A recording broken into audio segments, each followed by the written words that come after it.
going to take you through a little trick that I've learned in the past, which is how to calculate a rolling NPS result or CSAT result in Excel.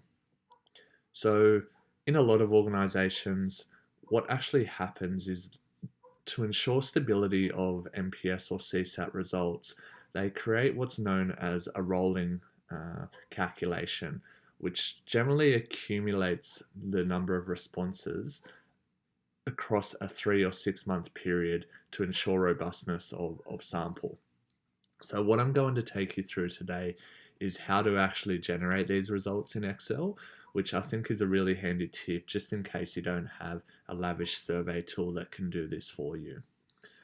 So the first thing that you need to know before you start calculating any rolling results is to ensure, well, you just need to ensure that your data is in the right format. So the two critical columns that you'll need in your raw data format is the response date, or the date that you're looking to generate the rolling result from, as well as the score that you're looking to calculate. So this might be your NPS score, it might be your CSAT score.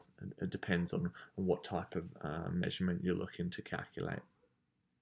Now, once you have the data in the raw data in the right format, what you have to do is just come to a new tab and start to prepare your data in a manner that allows you to generate your rolling results.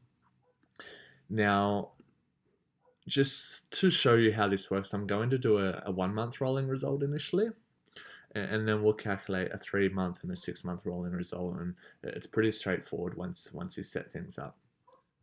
So first and foremost, let's determine the months that we want to calculate this for.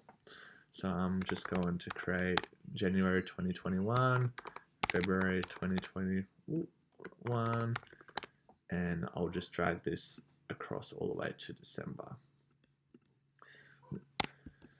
So there are our 12 months that we want to calculate our 1 month rolling result for. And within our 1 month rolling result, we only want to include data that is within that month itself. So just to make it a little bit clearer how we're utilizing this methodology, what I like to do is create the starting point of the month and the end point of the month, which would be the 1st of the 1st, 2021 and the 31st of the 1st, 2021. Now, to automate this even further, there's a couple of cool tricks that you can do. So the first one is that if you just equal B3, that will always give you the 1st of the month in January. And then we can write a quick formula, EO month, and hit B3 and put the month as 0, and that will always give us the end of that month that we're looking for. So what that allows us to do is quickly drag this data across, and as you can see, we've now got levers to look at for the start of every month and the end of every month for the months that we're looking to calculate this rolling result. Now that we've prepared this information, what we need to start doing is actually calculating the scores that apply to each month. So I'm going to calculate a promoter's score, a passive score, a detractor's score, a total and equal, and our NPS result altogether. So bear with me as I go through these formulas. I'll try to write them on the fly, but they can get slightly complex. I'll be sure to include this spreadsheet in the case notes just in case you want to replicate anything moving forward. So the first calculation we want to do is we ultimately want to calculate the number of promoters that sit within this period of time. So it's going to be a count ifs formula, equal count ifs, and we're going to go to our raw data, and we're going to utilize the response date, and it's pretty much saying count the response date if the data is more than or equal to the 1st of the 1st, 2021, want to then pretty much write this again and say, count this if the data is less than or equal to B2. And I'll explain this in a second once I write it. So what this is pretty much asking up until now is checking whether the data is, let me write this again because it's a little bit ugly. Count if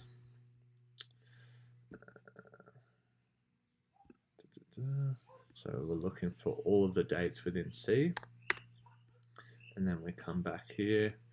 Now I'm just going to remove this because it's looking a bit ugly, but what we want to write is that if it's more than or equal to that, or if it's less than or equal to B2, we want to include the data. And then the third if statement is whether this is a promoter. And so what we want to pretty much write is if column D is more than more than 8. So acknowledging that promoters are either 9 or 10.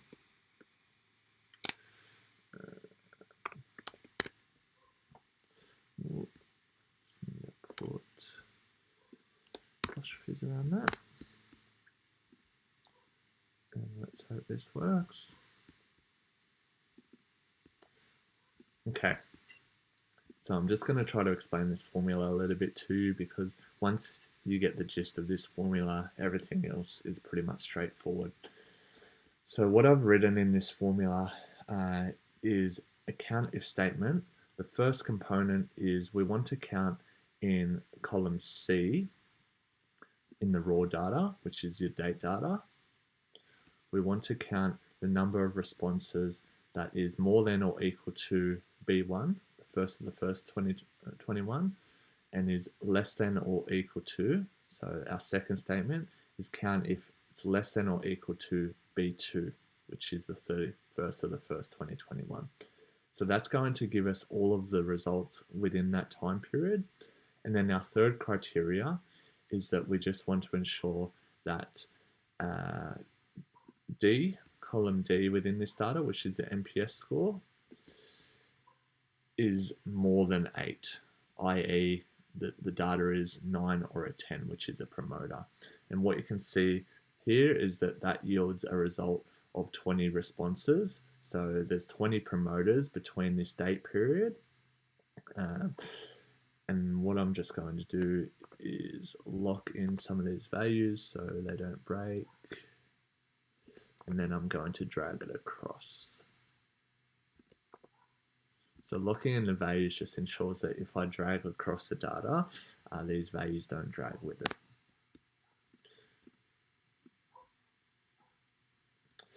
Awesome, so we can now see that for February there was 16 promoters, for March there was 34, for April 26, etc., etc. So that's easily dragged across as a formula. Now the next thing that we'll just do in this formula is lock in the dates, because we're going to also try to drag down this formula, and I want to ensure that the dates remain the same. Okay, so now I've dragged down the formula and it reads exactly as it did above with promoters. And what we just need to change within this formula is we need to calculate the number of passives within the same time period. So you can see this formula is calculating the survey data, which is more than 8. What we need to do here is calculate the survey, the number of the number of NPS scores that sit within 7 and 8. So the way that we'll write this is we want to find all data that sits within, so more than 6 and we'll have to write another if statement just to ask to also find data that sits which is less than 9.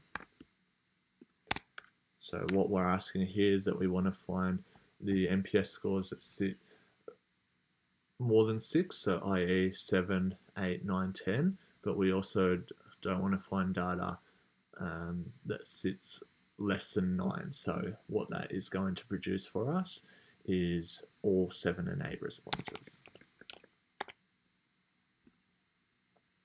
So we've written that formula correctly now, so more than 6 and less than 9, we can drag that across to get the results for all of our passives. And again, we'll replicate this process for detractors. Detractors is a little bit easier. All we have to do is change this component of the formula, which is looking for all NPS scores that are more than 8. We can change that to all NPS scores that are less than 7, i.e. 0 to 6, which will give us all of our detractors. And we can see here that the data is quite heavily skewed to detractors. So this is mock data, but I don't think it's going to be the nicest NPS score. From there, we can calculate the n equals, or the sum of these, by using a simple sum formula.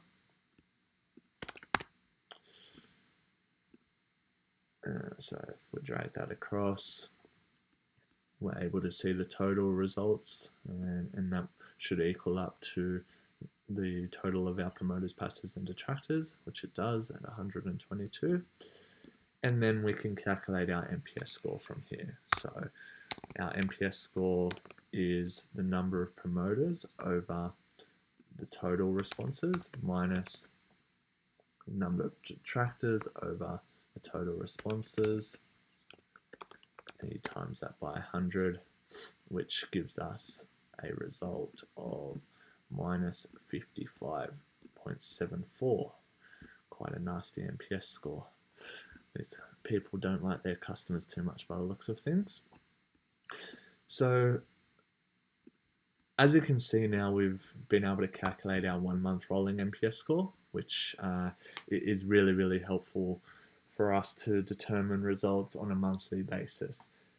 What we now can do, and quite easily, is change this to a 3 month rolling and a 6 month rolling result.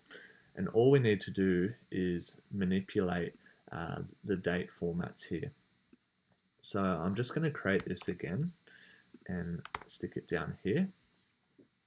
You can see all of the results have remained the same. There's been no variance there. I'm just going to change this to a 3 month rolling result. And like I just said, we have to focus on setting up our dates correctly to ensure that each month has a cumulative amount of data for the previous 3 months. So a 3 month rolling result ultimately means that for a month, or for an NPS calculation each month, you're including 3 months worth of data in that month that you're reporting on the data for. Probably doesn't make sense. I probably didn't articulate that greatly, but it'll make sense once I change the dates for you. So the 3 month rolling result for January should always include the January data, but it should actually go back 2 months prior to January. So we're looking to also include November and December data within this response.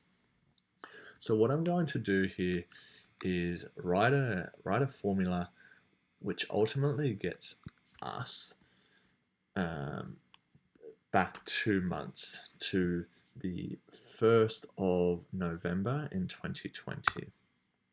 Now, there's a number of ways you can do this. You can do it manually if you... Actually, I'll probably do it manually. It's probably the easiest way. So I'll just go 1st of the 11th, 2020. And then what we can now see, and I'll have to update these formulas in a second, but what we can now see is that this data is from the 1st of the 11th, 20 to the the 31st of the 1st, 2021. And what we can just do is, if I drag this across,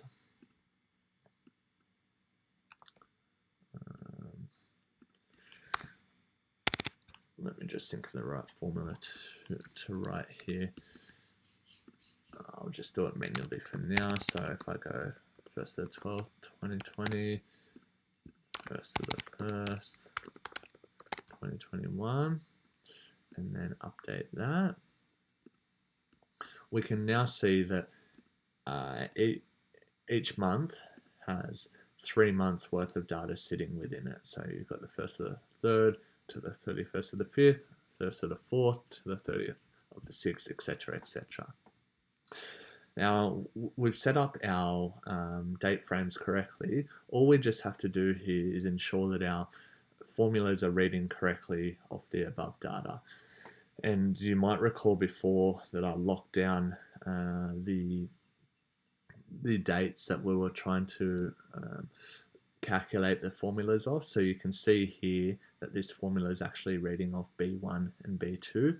All we simply have to do here is change this to B11 and change this to B12.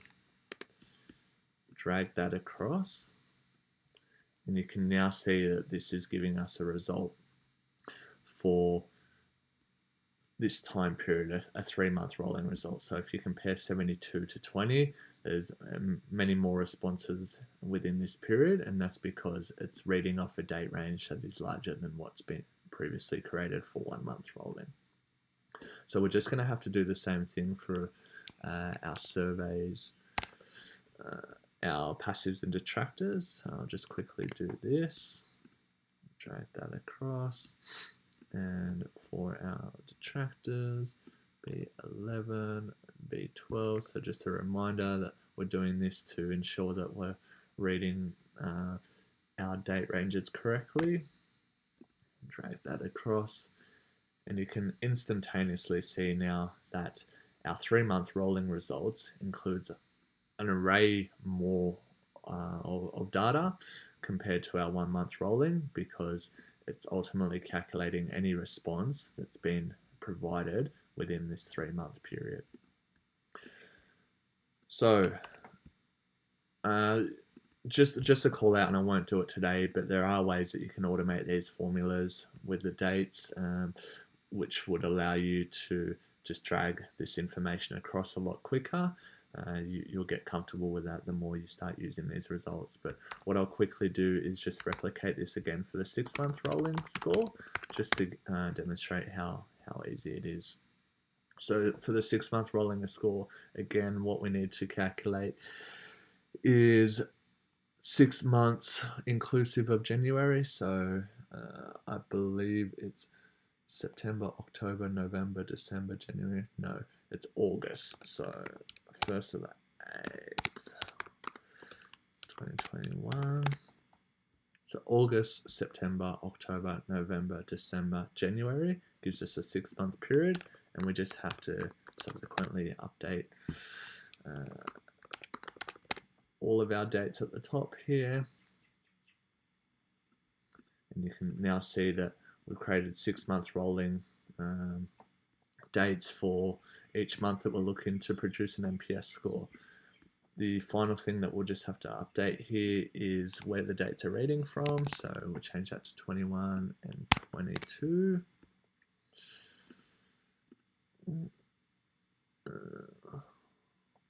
What mistake have I made here? Oh, that's a mistake I've made. I created the month as the previous year, or as the current year. So let me just update that. You probably were watching me do this and realize that I'd made that boo-boo myself, but now you can see that this is the correct 6-month period. So from the 1st of August 2020 to the 31st of January 2021. So I can see that my formulas are working correctly Now if I just update the dates, it will read off the correct dates, and you can see that the promoters has gone from 72 in the previous 3-month rolling period to nearly doubling, or doubling actually, at 157. So I'll drag that across, and I'll just do the same thing for the passives and detractors. 21, 22, drag that across, and detractors 21, 22. And now you can start to see that you're building quite a robust sample size, 834 responses in the 6-month rolling period, which generally gives organizations a lot more confidence that their result isn't going to be volatile. There are pros and cons of creating a rolling score, which I probably won't get into today, but as you can see, it does build up your sample size quite dramatically. And I'll quickly just graph these results just to demonstrate the volatility that comes with something like this. Actually, conscious of time, I won't do that, but what you'll be able to start seeing is that your NPS results in a 6-month rolling basis generally remain quite consistent. There will be volatility, but it won't be as vicious or substantial as in 1-month rolling results, which you can see here. For example, it's gone from 55 to 33, whereas you compare that to 46 to 43 here. So that, again, there's pros and cons of calculating rolling results, but what it generally does give for organizations is some stability in their results, and a little bit more confidence that they can predict or control their scores for certain reasons, particularly when they're reporting it to either customers or to the C-suite as well. So that's the crux of calculating rolling results. To summarize things, you need to ensure that your data is prepared in a correct manner. You need to ensure that your dates are set up correctly so you can generate your results, and then from there, it's all around writing the first formula, getting that correct, and then the rest is pretty easy from that period. Once you've created it in a raw format, you can then produce something like this, which looks much nicer, allows you to look at your results over time. You can then start to trend your results and see where things are falling down, things are improving. You can start looking at lead and lag indicators as well. So I hope that's been a good summary. If you ever have any questions, or if you need a hand to produce this for yourself, please don't hesitate to reach out. I think it's a really good way to start looking and slicing and dicing your results in different manners, and to creating some robustness in your data where needed. So thanks everyone for listening today, and I'll leave it there.